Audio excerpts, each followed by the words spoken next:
Welcome to the Upland Nation podcast. Scott Linden here. Glad you could join me. Due to popular request, that's the topic today. Some of the skills that bird hunters should have before they set foot in the field. You probably know a lot of these. Maybe you'll get a new perspective on some of them.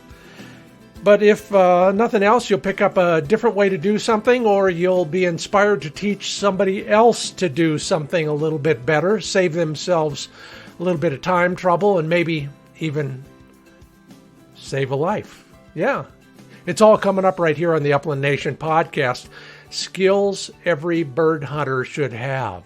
From campfire building to knot tying to, a variety of things that will definitely make you the cool uncle. And also the man every man wants to be and every woman wants to be with. But that's not all. We're going on a road trip. I'll suggest a couple alternatives to the Dakotas for pheasants with a little bobwhite bonus. And it's all made possible by HiViz shooting systems. See what you've been missing.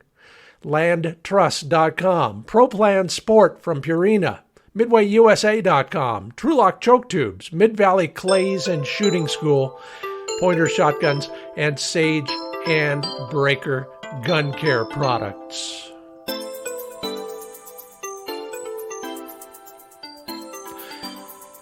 Well, around here, early season, we've got plenty of training challenges. Maybe you're doing it too. Even in the field, a good idea. Covey flushes, that's what we're working on most because that's what we're encountering most these days. Singles flick is just fine. It's those big bunches that kind of mill around and drive him crazy. So maybe you ought to do this too. Or here's a suggestion for you at least. You know those old style milk crates, they're made out of metal or sometimes plastic, basically a box. Well, I put a lid on one of those and I put 3, 4, 5 pigeons in there when I'm training and drop that off somewhere in the field and then run Flick out there. He'll find the scent. I mean, how could he not with 4 or 5 pigeons in there? And then I'll just tip that box over, that milk crate. Just tip it over, and all the birds will find their way out in a matter of 5-10 seconds. And then they'll start flying off. One here, one there, one here, one there. Flick is staying steady for all of that, and that's kind of the joy of that as opposed to the launchers, which I love for doubles or singles. But this big bunch, kind of going out in dribs and drabs, is really a challenge for a dog. And Flick is doing exceptionally well on that. So let's hope it continues to pay off this bird season. I'll have a full report very soon from somewhere out there. It sure is fun to see him develop. And I know you love it too when you watch your own dog and see the light bulb go off, no matter what the skill. Yeah. So how about you? You're looking ahead. This is the time of year when you kind of get a grasp of the whole season. And I asked recently in their Upland Nation newsletter about when you take your big trip of the hunting season. Yeah, I'm knocking wood because I'm taking a couple big trips this year. I'll keep you posted. One South California, maybe even Southern Nevada. And one east over to the Idaho-Oregon border. Nice long trips. But you, when do you take that trip? Well, 33% of you say early in the season. 48% say middle of the season. And 18.5% say late in the season. I understand all three rationales there. That's why I travel the whole season. Some big, some small trips. But yeah, glad you're thinking ahead, and hey, keep me posted with some of your trips. Send me some pictures on social media.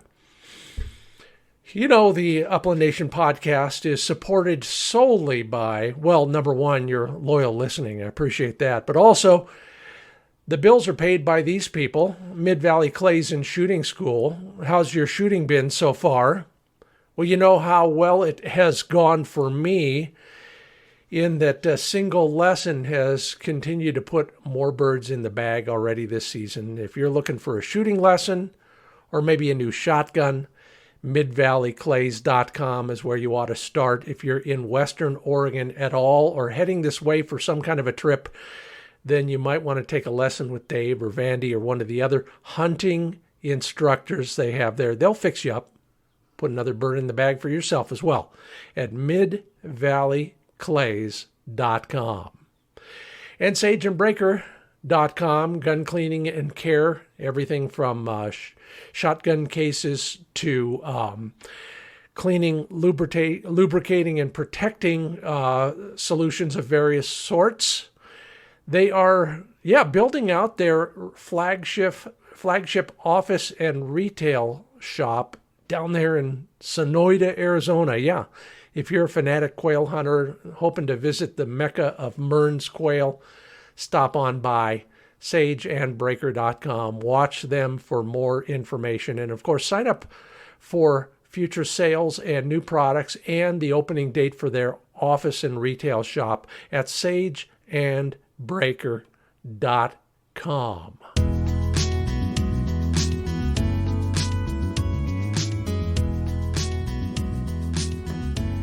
Yeah, I know. You know most of these. Maybe you'll get a different perspective. Maybe you'll learn something today.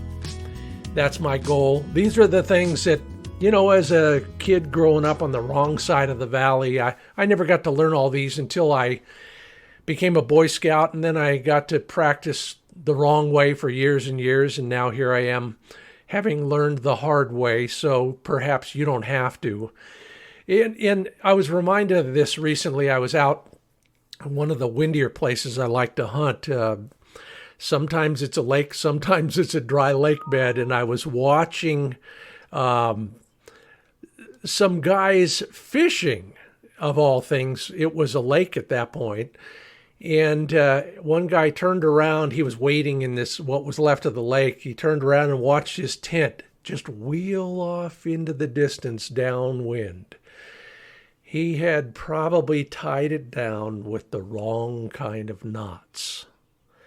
So we'll talk about that, among other things. But if you don't want to be that guy, or if you're just looking for some reminders of some of the more practical outdoor skills, not dog related, not shooting related, these are the basics. These are the Daniel Boone skills that you probably ought to use. Yeah, and even if you were a Boy Scout, some of these we never covered, and I doubt they're covering them now. Heck, you can get a merit badge in video games now. How the heck are they going to make room for that if you're not learning how to sharpen a knife, for example? Anyway, here they are in no particular order. Pet peeves of mine, and maybe yours too. Like I said, if nothing else, maybe you're inspired to teach someone else. Let's start with fire building. Nothing is as good as a fire at the end of the day. I've told you bits and pieces of stories over the years and how magical and magnetic an open fire is. We were closing out the season, I think it was, last year in a place that it was a little RV park, 4 or 5 spaces, and that's it. Tom brought a fire ring, and we built a fire, and pretty soon everybody in the RV park was there. And then somebody driving by pulled in. And the joy of it was everybody brought something to the party. That's what fires do. But building one that doesn't smoke, that lights readily and burns a long time is a little bit harder than many people think, unless you start with the right ingredients and a little fundamental knowledge. Remember, we're not talking about a bonfire. We're not trying to signal the International Space Station. We're just trying to build a little fire that we can gaze into and come up with the solutions to the world's problems. Or BS with our friends. You need 3 kinds of burnable material: tinder, kindling, and fuel wood. Tinder is the light, dry, small stuff. If it crunches in your hands when you crush it, That's dry enough. That's also a pretty good indication of the kind of things you're looking for. Leaves, grass, pine needles, some types of tree bark. Make sure it's nice and dry and get a lot more than you think you need. Now, kindling is second on the list. Kindling is pencil diameter wood. Twigs, small branches, slivers from larger pieces of wood. And if you have a choice, I like that stuff that has edges on it rather than round branches, for example. I like edges that'll catch flame better from the tinder.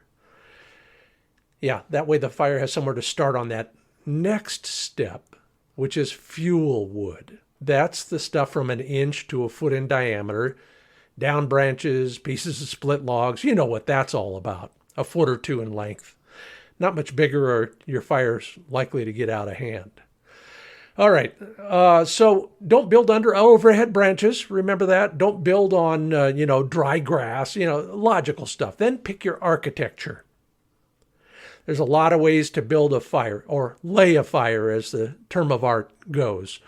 I like the modified log cabin. That's 2 walls, if you will, stacked, in a 90-degree angle, one on top of the other, 3 or 4 layers high. Into that, I'll nestle that gigantic ball of tinder. Then I just lay the kindling against the top of the walls in both directions. Put a few pieces of fuel wood above all of that. Leave plenty of room for air. Remember, the best smokeless fire is equal parts heat, fuel, and oxygen. Once your fire is laid, touch a match to the tinder and go get the marshmallows. This one came up again today, and with luck, it will be of use to you at some point. First off, I can't stress enough that someday you're going to lose your phone, your GPS is going to go sideways, the batteries are going to fail, whatever it is. So bring a paper map, or bring a piece of a paper map. I make photocopies, or I print them out on my computer printer, so I don't have to carry that gigantic map that you can roll up and sleep in that you get from most of the federal land management agencies. Anyway, paper map or not, have the skills to use it, and then a compass along with it.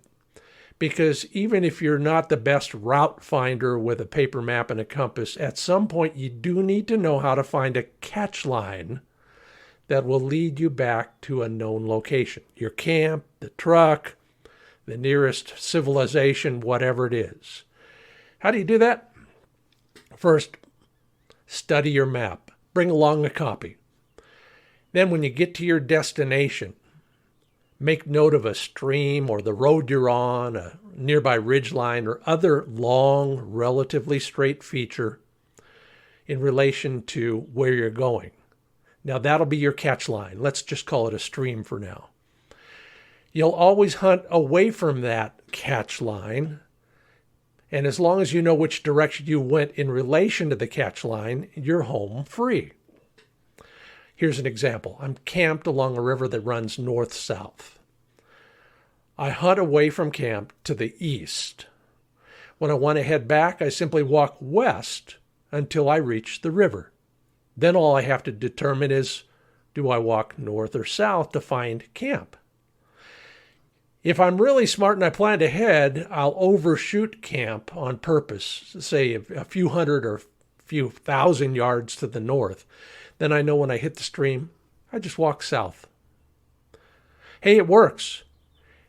One word of wisdom. Master your orienteering compass before you go. When GPS was a brand new technology, I was teaching it to a lot of sportsman show audiences. But before I got to the electronics, I'd talk a little bit about map and compass and remind people how few of us have those skills to begin with. I'd take an orienteering compass and lob it out into the audience and ask somebody to show me north on that thing. Yeah, you're right. About half the time, they showed me south. Well, good luck, and let's hope you never even need to use your compass and your map, but if you do, at least you'll know how. You're listening to the Upland Nation podcast, all outdoor skills, all podcasts today. I'm Scott Linden, your host. I hope some of this is going to be useful to you or somebody you know. Many years ago, I had the chance to spend some quality time with Chuck Buck. Yeah, Buck Knives. At the time, he was the guru and the founder of the company, running a great company out of Post Falls, Idaho. And Chuck, I know you're not with us anymore, but I thank you for this lesson. Everybody needs a sharp knife. In fact, I'm obsessed about this kind of stuff. I have more knife sharpeners than I know what to do with. But if you're down to one knife and one sharpening stone and nothing else, Chuck taught me this trick a long time ago. First off, wet your sharpening stone. It's called a whetstone, W-H-E-T, but you want to wet it, W-E-T. The best thing to use is some sort of mineral oil. Vegetable oil will do in a pinch. Spit will do if you got nothing else, in the field, for example. The whole point of the moisture is to carry away the little bits of metal that come off your knife when you're sharpening.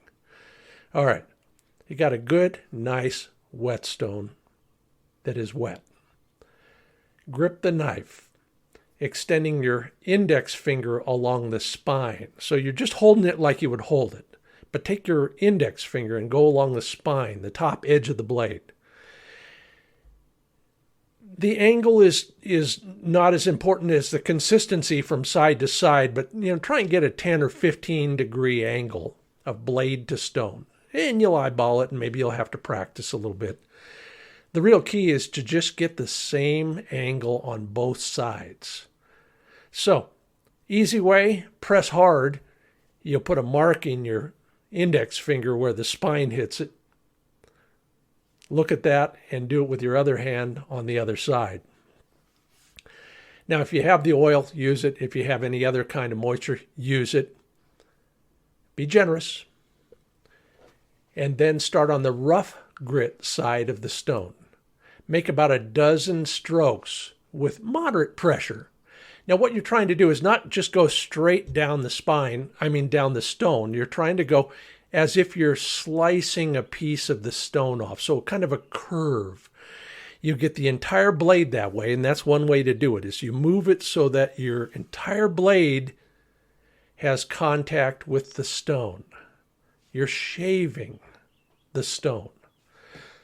Swap hands, check your finger to spine angle, and repeat for the other side. That'll probably take the most practice, because who sharpens a stone with their left hand? Sharpens a knife with their left hand. A little bit of practice, you'll get it figured out. If your stone has a fine grit side, oil it up and do the same thing. You don't need quite as many strokes when you're just honing it that way. But it is critical to use that fine grit when you can. That takes there's really a little microscopic bead on your knife blade when you finish the coarse side. It's from pressure. It's from all the what do we call it? The abrading that you're doing. You just want to get that squared away and straight. You can't really take it off. You just straighten it out. All right, now you're ready to skin that sage grouse the right way. So who doesn't want to get back to camp for happy hour? I didn't see anybody raise their hands. So if you do, and you don't have your phone and you don't who carries a watch these days? And sometimes, we've taken too many pictures or something else happens and our mobile phone is dead. You want to get back to camp before dark or before shooting hours end? You figure out how much time you have left. Here's a simple way. Extend your arm fully in front of you. Palm vertical to the ground. Cock your wrist inward so you can see your palm with your fingers stacked on top of each other. Now, don't look directly at the sun. Yeah, not just for eclipse times, all the time.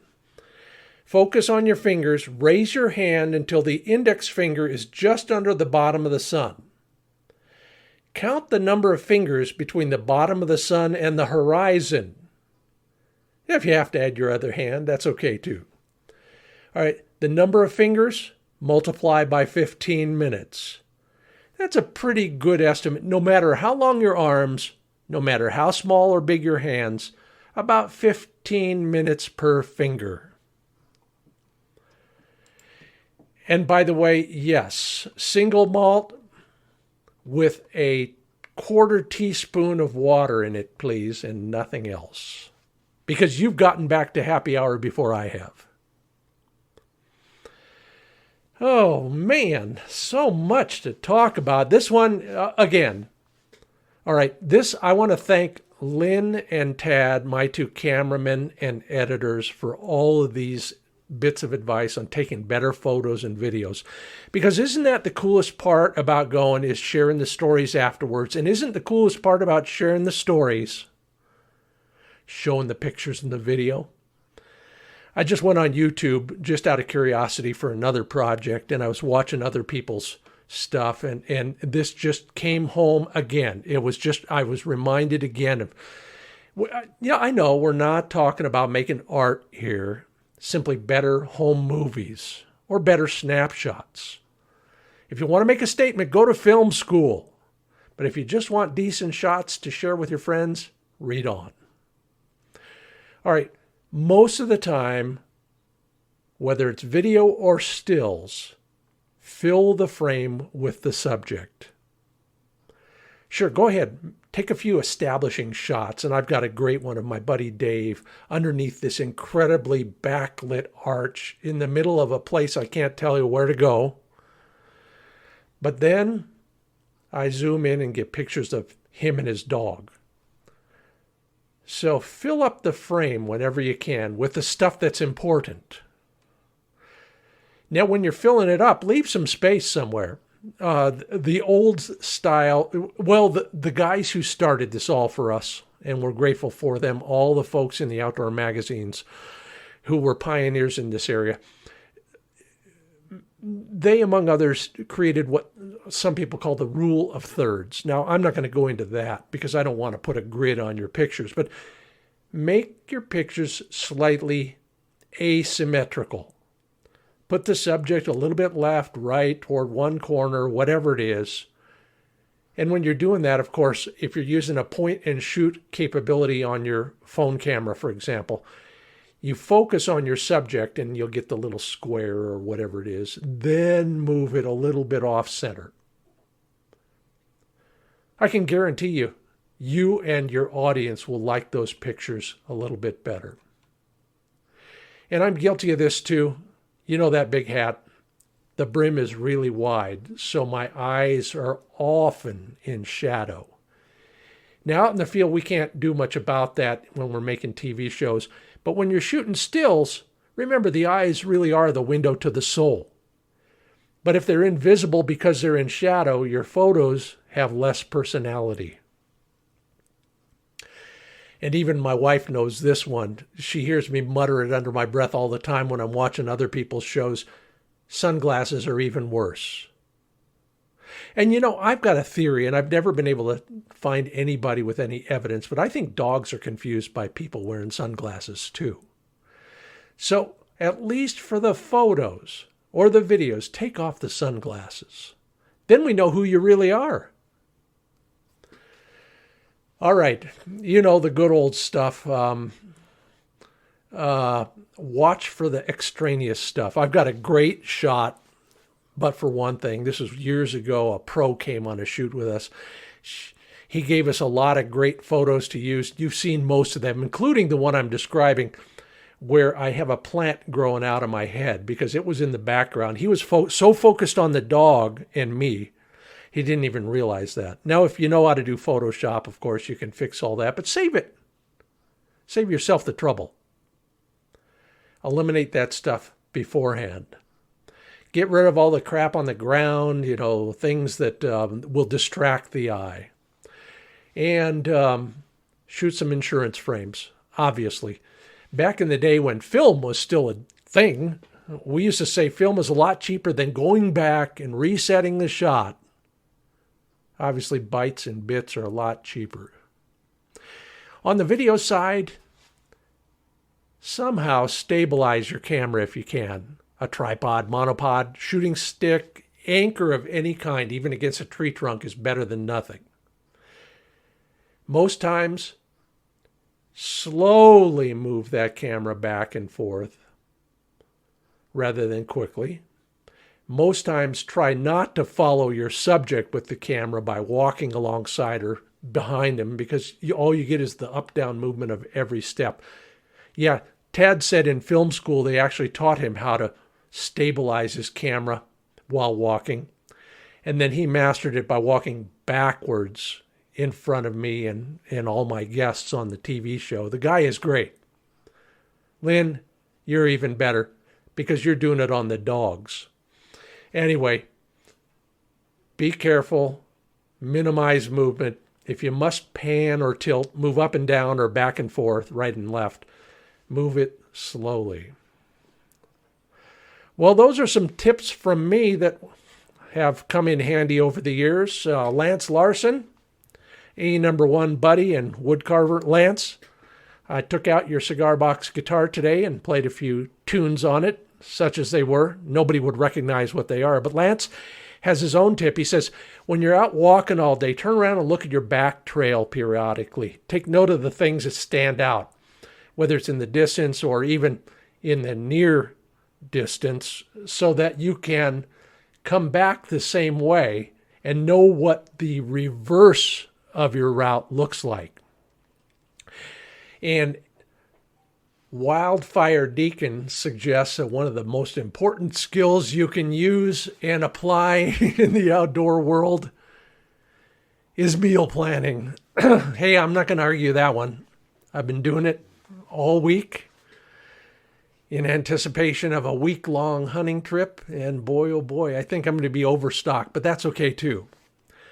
We got a lot more to come, including a few more suggestions from you all right after this.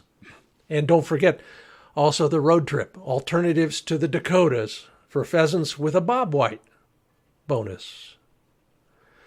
TrulockChokes, Scott Trulock just reminded me they've got a choke tube for just about any shooting activity. They got 2,000 choices for you. If you want to learn more about choke tubes and what's important in them, go to TrulockChokes.com. Don't forget they have a lifetime warranty and a satisfaction guarantee. Plus, lots of incentives to save you money. Just go to TrulockChokes.com. And Flick is fueling his excellence in the field with Purina Pro Plan Sport dog food. ProPlansport.com is where you learn more about their entire selection of formulations for sporting dogs. You know, only one dog food brand fuels the most sporting dog champions. That's Pro Plan Sport. Now, I noticed Flick's got a little bit of hitch in his get-along these days. He's a little limpy when he's getting up off the floor. Well, he's 6 years old now, so there's all sorts of joint issues there. So I am glad for the Pro Plan Sports omega-3 fatty acids and glucosamine to support joint health and mobility. Learn more about how they can solve your problems with nutrition at ProPlansport.com.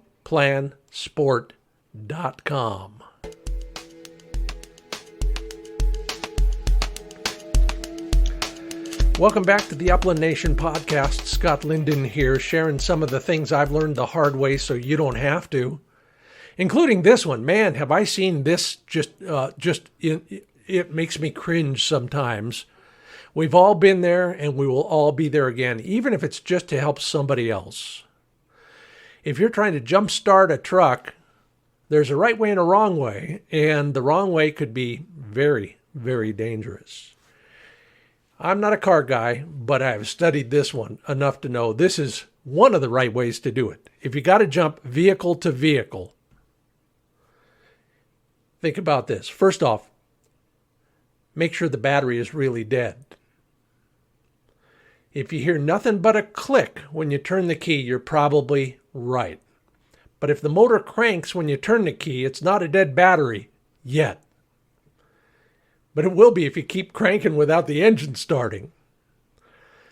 All right, so we've determined that. So bring the good truck nose to nose with the one you're trying to start. And if you can't get nose to nose, get alongside and make it convenient.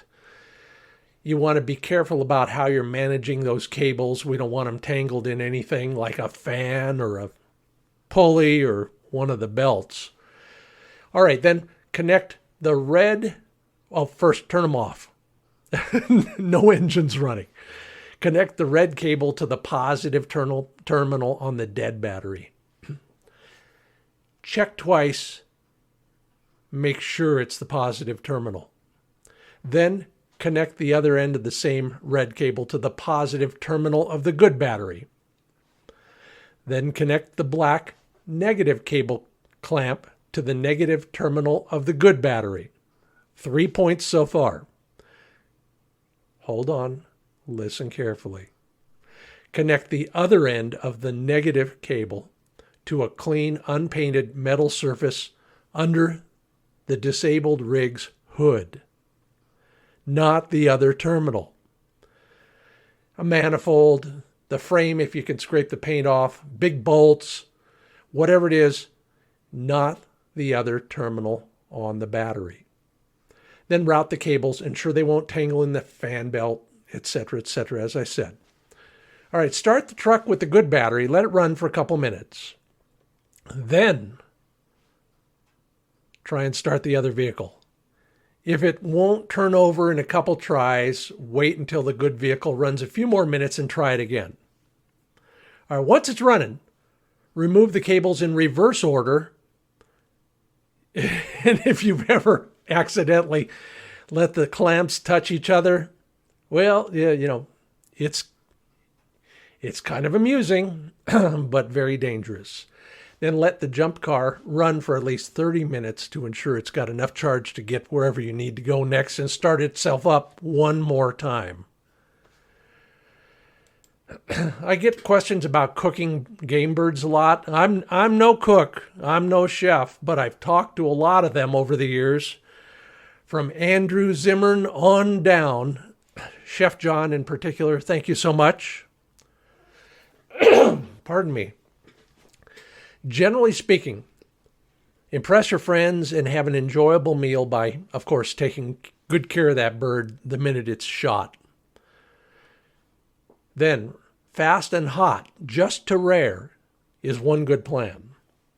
Birds continue cooking once they're removed from the heat, and you want to be careful not to overcook it. It's dry, it's tough. You can always put it back, but you can't suck that heat back out. So be careful about overcooking.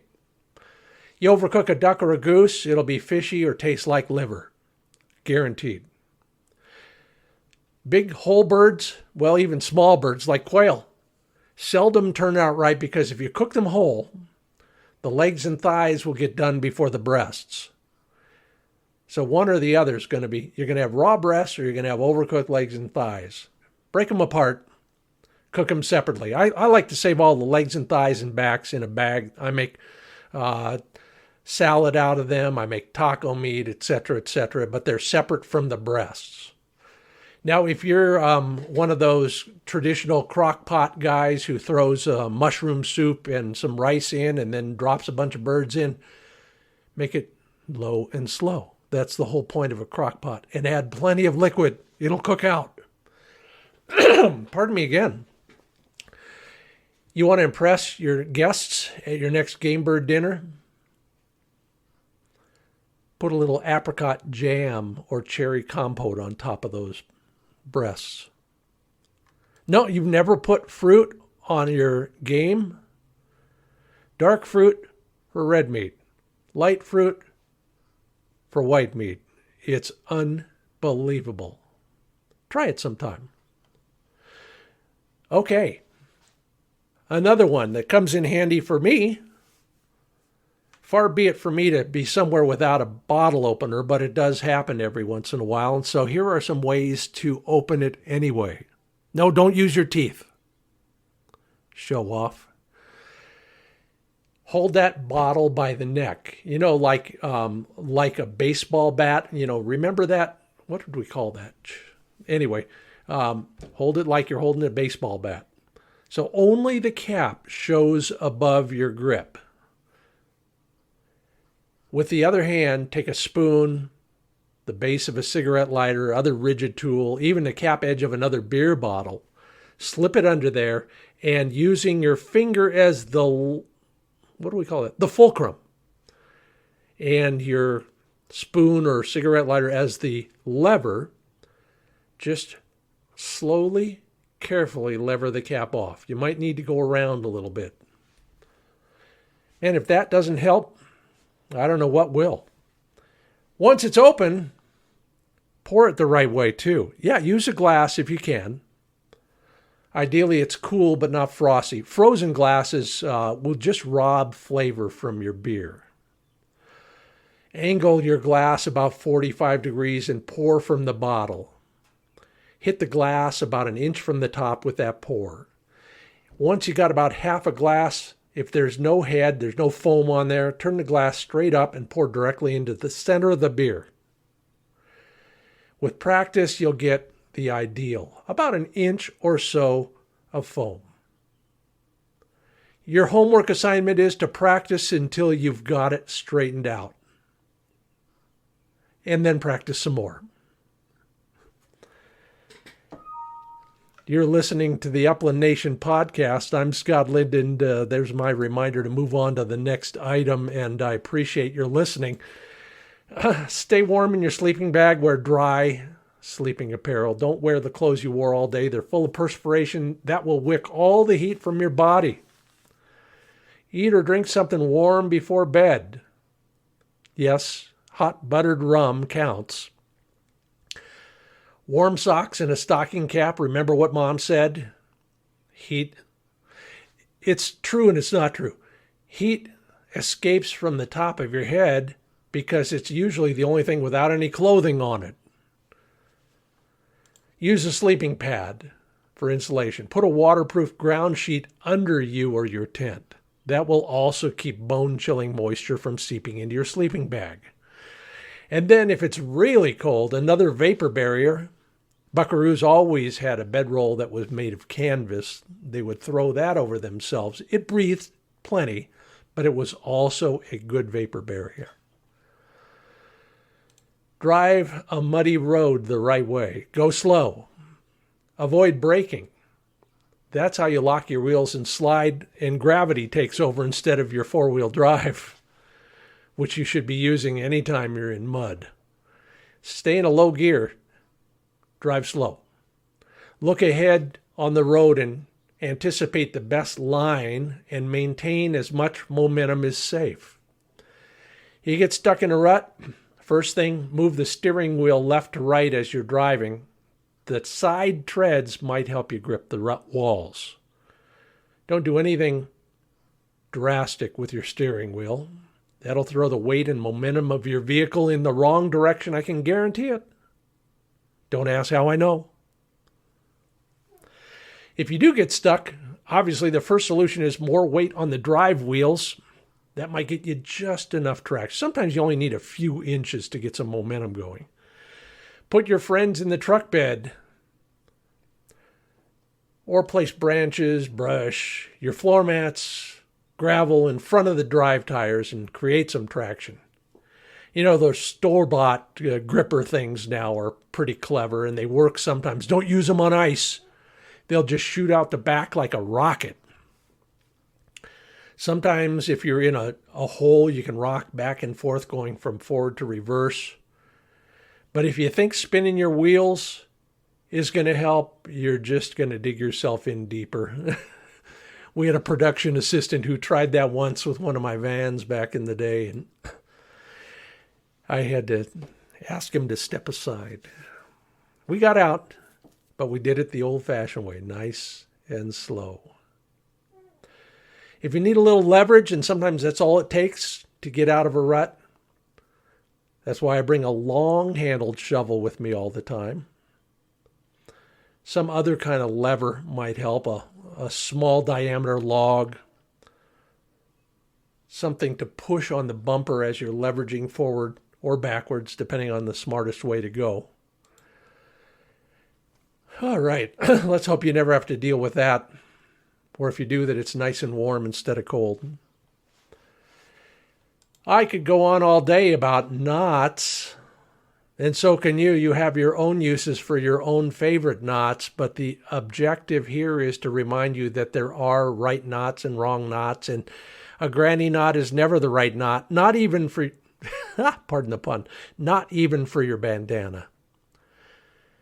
As I said, if you want to be the man other men want to emulate, tie a square knot on your bandana. On your tent guy lines, use a taut line hitch. Strapping down a load, use a trucker's hitch. And for all sorts of uses, 2 half hitches are the right knot. Add this to your favorites list on your computer, animatedknots.com. You name it, they got it. They'll teach you how to do it. It is the best knot tying site I've ever found, and it will probably help you at some point. All right. I've never seen this in the bird dog world. You go into some of the other worlds, whether it's the Schutzhund world, even the agility world. If you need to break up a dog fight, there is... Well, you've probably seen the results of somebody doing it wrong. Never grab dogs by the collar. You cannot keep 2 fighting dogs apart by holding their collars. They can reach you, and they will. I don't care how nice your dog is. When he's in a fight, he has no regard for even the best of owners, and you might get bit as he's going for the other dog, or just because he wants to keep going for the other dog, and you're stopping that. Now, if there's 2 people, here's the way to do it. I'll never forget having to do it last year on the shore of a lake. 1 person each grabs the back legs of each dog. Back legs, away from the fight. Pulls those dogs backward and circular, like a wheelbarrow. That makes a dog sidestep with his front feet or fall over. Nice and slow, just keep pulling back and sidestepping. He can't bite you. He can't move forward. Keep pulling them into separate rooms or yards or something. Then it's time to clean everybody up and check for damages. Wheelbarrow. Best dog fighting breakup I've ever seen used and I've ever used. Okay, do me a favor. Deliver the coup de grace on a wounded bird the right way. There are a lot of ways. Here's one that works for me. Hold the bird in your dominant hand. Wings tight against the body, breast up. Okay, pull the bird's legs with your non-dominant hand. Pull them straight out. Then wrap your dominant index finger, your other hand, and thumb around the bird's neck just below the head. So the back of the bird's head is in the crook of the finger and thumb. Now as you stretch your dominant arm straight out, you'll put tension on the bird's body. That's good. When you reach the limit of stretching the bird, bend the head back, increase tension, and that'll break the vertebrae. Nice, humane, easy. Another one is the taxidermist squeeze. Hold the bird by its breast so that your fingers and your thumb are in its armpits, such as it is, under the wings. Then squeeze hard. That'll stop both breathing and the bird's heartbeat.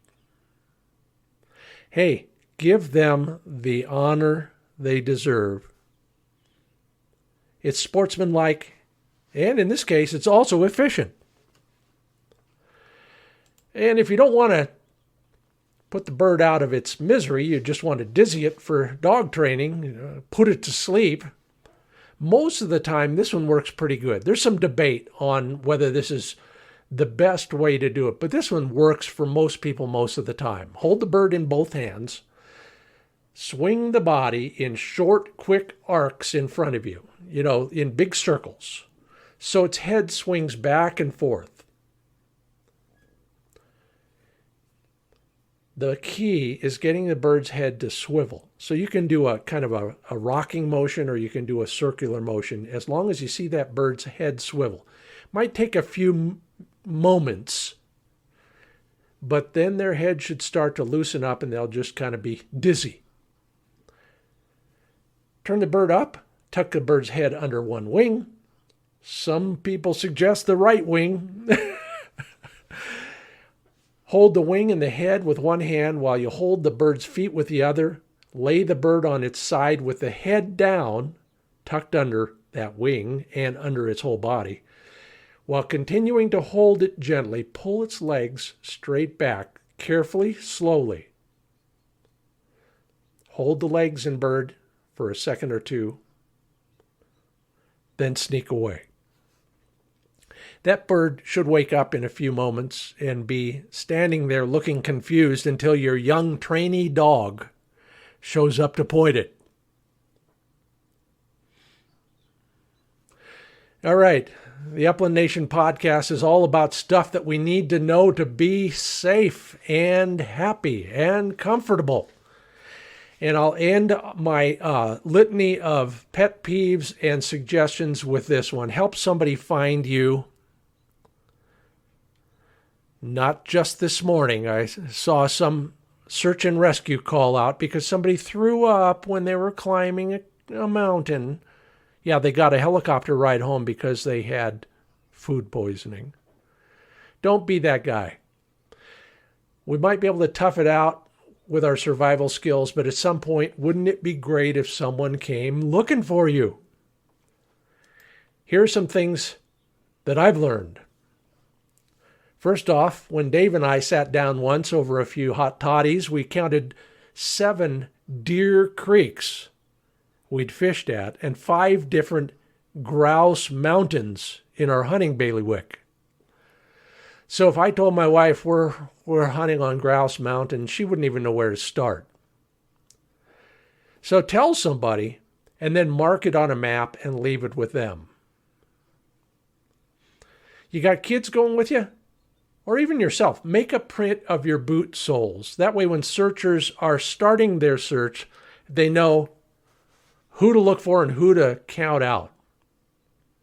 Put a sheet of aluminum foil on soft ground or on carpet. Step on it with both feet. It's as good as a fingerprint.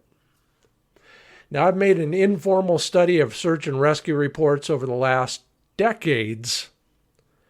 There are a few recurring errors that are to blame for most of the volunteer call-outs.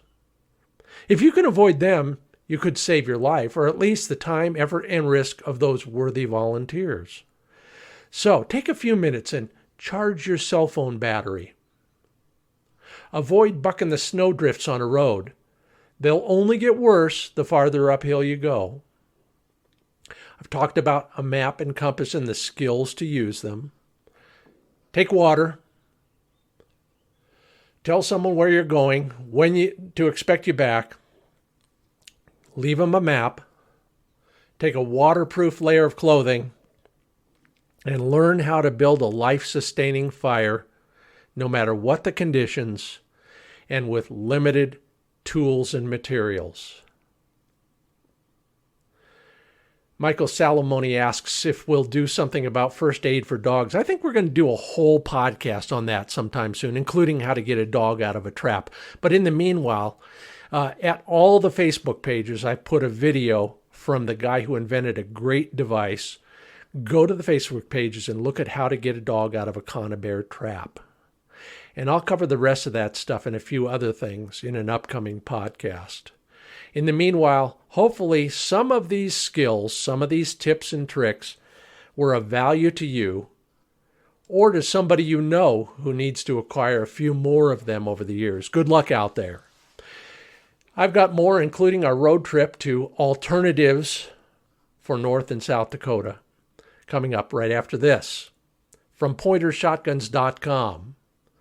There's nothing worse than a trigger click without a boom following it immediately. That's why I like Pointer shotguns. All their shotguns come with a 7-year warranty, and their customer service is strong and robust. They've got new side-by-sides. They've got some case-colored guns. They've got all those Cerakote colors, and prices start under $700. Shop your models, including youth guns, at pointershotguns.com. Find a nearby retailer and pick up one of those incredibly well-built, fit and finish ready guns for this hunting season. And for everything else you need, remember that Midway USA carries just about everything for shooting, hunting, and the outdoors. MidwayUSA.com. Put together a big shopping list. I just did. Sign up for their email or text notifications, and you'll get 10% off everything on that next order. Now, if you're looking for non-toxic upland ammo, they've got it. I just ordered a bunch of bismuth. I'm going to get some more steel. Spending a lot of time in California this season, so if you're looking for non-toxic or just plain old regular lead shot of various sorts, they've got a selection to beat the band. It's all at MidwayUSA.com. Well, when it comes to pheasants, they do get all the glory, those states with North and South in the title. But if you're looking for an alternative for any number of reasons, then I would look south, and I would look further west. Montana, Kansas, both are strong pheasant venues these days, especially eastern Montana up near Plentywood. Down southwest toward Lewistown, I was there. I can assure you there are pheasants to be found. Thing I like about Montana and about the next state I'll mention is their great walk-in management program. Over there it's called BMA, Block Management Access. Great, easy to use, simple. Kansas starts a little later. Their season opens in mid-November. They offer a bigger bag limit, 4 birds a day, and their season-long non-resident license is very affordable. Use it late this season, early next season, whatever. Again, another great walk-in program. I would start near Norton, Jetmore, or Osborne for bobwhites in addition to the pheasants. If you want mainly pheasants, Goodland and Atkinson are great starting points. Now get out the maps and start your own engine. And the road trip this week was brought to you by HiVizSites.com. See what you've been missing? Go to the website, HiViz sites.com. Click on the Learn tab. Dozens of shotgunning tips there. And if you're a rifle shooter or a handgun hunter, lots of tips as well. It's all at HiVizSites.com. And landtrust.com is where you have exclusive access to privately owned land for quality hunting experiences. Now, I've been out, I've experienced it firsthand, and I've got lots of reports from friends and acquaintances who are enjoying the freedom it creates for you and your dog. So go to landtrust.com, open a free account. You don't need to do anything to open the account. Then shop around. In fact, if you don't even want to do that, just go there and shop around. Search for what you're looking to hunt and where you're looking to do it. Learn more about how to do that at landtrust.com. Well, that'll do it for today. Thanks for listening to the Upland Nation podcast. I appreciate your telling one person about the podcast, and hopefully they'll learn as well. If you left a rating or a review, I appreciate that as well. And I appreciate the support of our sponsors who make this all possible. Sage and Breaker Gun Care Products, Pointer Shotguns, Purina, ProPlan Sport Dog Food, Mid-Valley Clays and Shooting School, TrulockChokes, MidwayUSA.com, LandTrust.com, and of course you can learn more about all of these things in more detail at FindBirdHuntingSpots.com. I'm Scott Linden. See you in the field.